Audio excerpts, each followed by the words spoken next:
Hi, I'm Bob Ross. I'd like to welcome. Now then, with that, I think we can take off and get started here.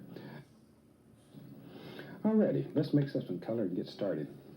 I think today we'll mix up a little bit of lavender color, and for that I'll use alizarin crimson and a little bit of the phthalo blue. Now I want this to be more to the reddish hue than to the blue, so proportionately I'm using much more crimson than blue. Much more. And right there, it's very difficult to tell what that is. So to that, I'll add a little bit of white, just a little bit of the titanium white, and it'll give you an idea of what it is. Now, if it's not right, stop right there and change it.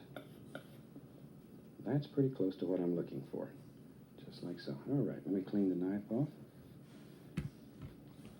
And let's get us a 2-inch brush here. And to load this brush, I'm going to go right into the paint here and just gently tap. Just tap the bristles, just a tiny bit. Just tap. See, you don't want a whole bunch of paint on there, but by tapping, you get a nice even distribution of color all the way through the bristles. If you just reach up in there and touch the paint and go up onto your canvas, you're going to get huge streaks, which are they're son of a gun to blend out. All right, let's go up here. Now then, sort of make a determination. I want a light source in here and all kinds of beautiful little things happening. So we're going to leave an area open. So very lightly here. Just making like little crisscross strokes, little X's. Just begin laying on a little bit of color. Maybe comes right along in here. But see, I'm leaving an area open in here. And just work these little strokes so you get all kinds of little actions that are happening. That way you don't end up with a sky that's just dead. It has some movement in it. Some beautiful little things are happening. Makes your painting a little more interesting when it's done. Now you sort of have to make another determination at this point. Where's your horizon going to be? Now you want the horizon to be above or below center, but never put the horizon directly in the center of your painting. It'll really bother you when it's done. Make it a little bit above or a little bit below. In this case, I'm going to go a little bit below center. There we go. Okay, maybe. There it is, a little bit right there. There. Something like so. There, it gives us a nice idea here. Now then. I'm going to clean the brush. Let me just wash him off real quick. Shake off the excess. Give it a little wrap. That's really the most fun of this whole technique. You can take out all your hostilities and frustrations all at one time. Now then, still using little crisscross strokes, I'm starting in the light area and blending outward. I want to blend the sky till it's nice and soft. Just use a little crisscross stroke still. Very soft, very gentle. There we go.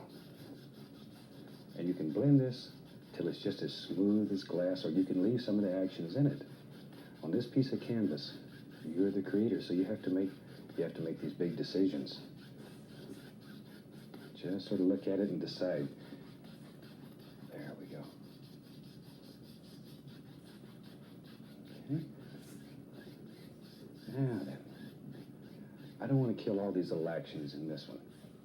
I'm going to leave a few of these little streaks because I think they'll come out to be some very pretty little things that are happening in here.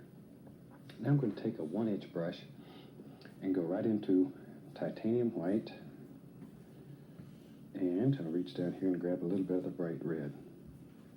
Let me repeat that, a little bit. This is very strong.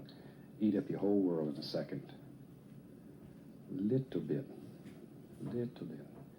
Okay, and I'm just pulling the brush through it. No big deal how you load it. Okay, let's go back up here.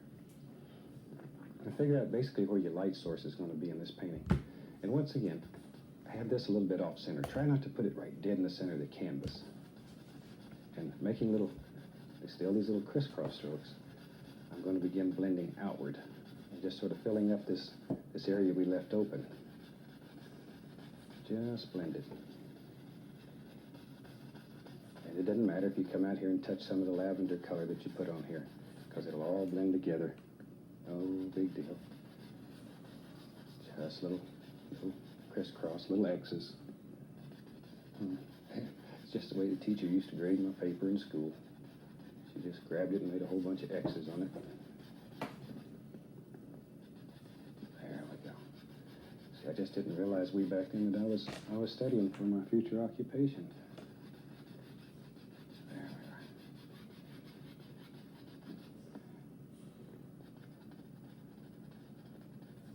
Okay, just blend that very gently. Okay, now then, with a clean, dry 2-inch brush, I'm going to go right back up in here and very lightly just caress the canvas. And you can bring all this together. It's very smooth, very gentle. God damn it. There we go. And once again, you can blend this to any degree of softness that you desire. The more you blend it, the softer it'll become. It's an interesting little sky already. We've done very little to it.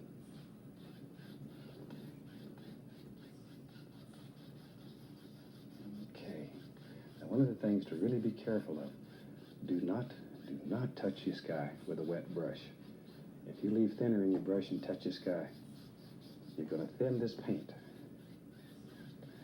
And one of our golden rules here is a thin paint will stick to a thick paint. So you want to keep this paint here as thick as you can. So that way, each layer that you put on of thinner paint will stick to it. So be sure your brush is very dry.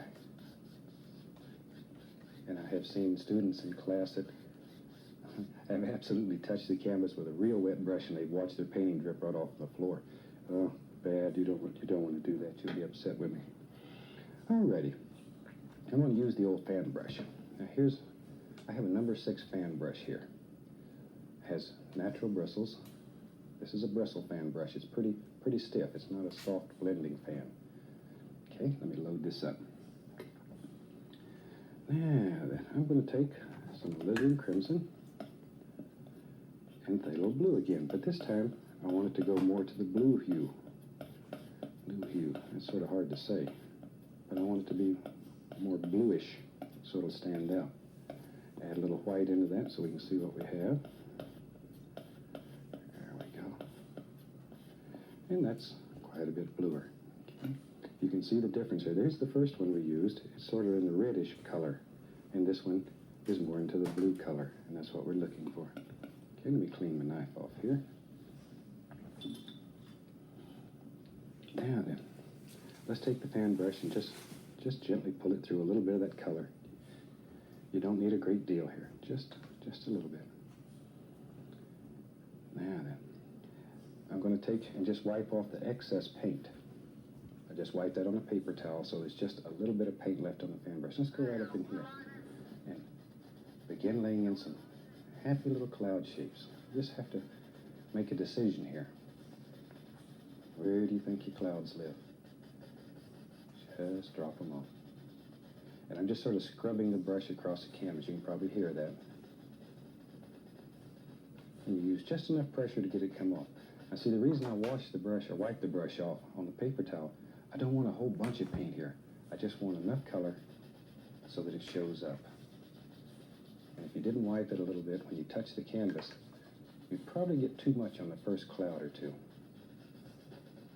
Maybe down in here toward the horizon, there's some little fluffy things that are living.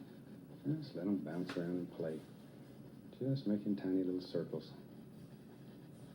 Tiny little circles. There you go. And let them blend right up into here, wherever. Wherever. Okay. A little bit. Touch more of the paint maybe on this side over here. Very little paint on the brush. Maybe there's a big old cloud. He just drips right across there. Just use your imagination. Make up little stories. Tell little stories. It helps to make up little stories and just let things happen in your mind. And then they happen on the canvas. You know, very soon, you don't have to spend a great deal of time thinking about technique. You can devote your thinking time to composition. And that's really when it becomes fun. That's when you experience the joy of painting. It's when it really becomes fun. Okay. Now then, we'll beat that little brush a bit or two here. If you just have a little paint on your brush, you can usually just beat it on your rack or on the ladder, and it'll take off that excess paint without going through the whole cleaning procedure and save you a lot of time. All right, let's go back up here now and very lightly, begin blending this so it's nice and soft. Okay. Now I'm following the basic angles that I laid into these clouds. You don't want to put angles across this way on your clouds and then blend it back and forth. You'll mess them up, of course. There we go. Just blend them across. And you can pull that paint since it's wet. You can pull it and make things happen. Down here we have these little round ones. Those I'll just sort of just mix them up. Just like you're mixing up the cake. Just stir it up. Create a lot of nice soft little misty areas down in here. Now it's picking up the liquid white and blending together here. So it makes that very soft misty area. Now should you want to, you can take your brush and tap. That'll really create a misty effect. And then just blend it away. There we go. Just blending. Round and round and around. Tiny little circles. And I'm using the top corner of the brush. Just the top corner. See? I'm exaggerating there so you can see it, but the top corner is going around in little circles. All right. And we can fluff it a little here and there. Just this round part, though. And very lightly. See how soft and gentle? Okay, there we go. Just pull that out. Now you can really spend some time on this guy and blend it till it's just as soft, just as slick as silk. There.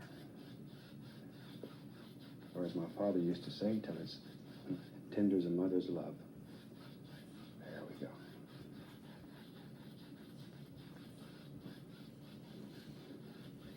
Alrighty. And I think that easy. We have a sky that's all finished and ready, and we can begin working on some foreground. Okay, let me wash some brushes here. We'll get ready. Shake it off. And there you go, you're in business. Now then, we want to begin putting in our water. So I'm going to use, I'll just take a 1-inch brush. And I'm going to go right into some of the Midnight Black. Pull a little bit of that onto my 1-inch brush. And maybe the tiniest little bit of phthalo blue. And a little phthalo green. So we have phthalo green, phthalo blue, and midnight black. Just sort of mix them on the brush. Okay, let's go up here. Now, with water, as it gets closer to the horizon here, it gets lighter in value. You want everything, as it comes closer to you in this painting, to get progressively darker. So as things go toward the horizon, they're lighter, okay? So let's start at the bottom of the water area and work up. Let's say the water is going to be right about here. Good morning. Now, when you touch this to the canvas, if it's not the right color, stop and change it. It's a son of a gun to change after you have the whole canvas covered with it. This is going to be the front of the water. It's going to be a little bit darker. And then very lightly, just barely grazing the canvas. And make it in strokes that are straight. Water is basically level. It's basically level. Even the ocean is basically level. You have waves on top that are raising the devil. But the water is flat. Water is lazy. There we go. It's basically straight across. And see how automatically it gets lighter toward the horizon? Sneaky, huh? And easy, too. Normally, in the seascapes, we always start at the horizon and work down. But then it always ends up darker in the background than it is in the foreground. So this is a nice, easy way. Okay, then we can take, this is just a clean 2-inch brush, and I'm very gently going to blend that. Now you want this horizon line right here to be as straight as possible. And sometimes it'll pay you to step back, take a look-see. when you're up close to the canvas, it's very difficult to tell if that line is straight or if it's crooked. And you really don't want to have an ocean that looks like it's got bloopers in it like that, or a big bend, or big, like it. Try to keep it as straight as possible. Okay. So, you know, this brush, I can blend all that color together so it's nice and smooth. But yet you have light areas in here that we are not killing that will help create the illusion of distance already. Okay, good. Now then, let's have some fun. I'll take the old pan brush. I gotta figure out here, a little blue, a little black, a little pale green. Let's figure out where we're gonna have a couple of waves that will lay in a little bit of dark where they're gonna end up being. Now this is not a big stormy seascape, it's just this is a nice day. The sky tells us it's a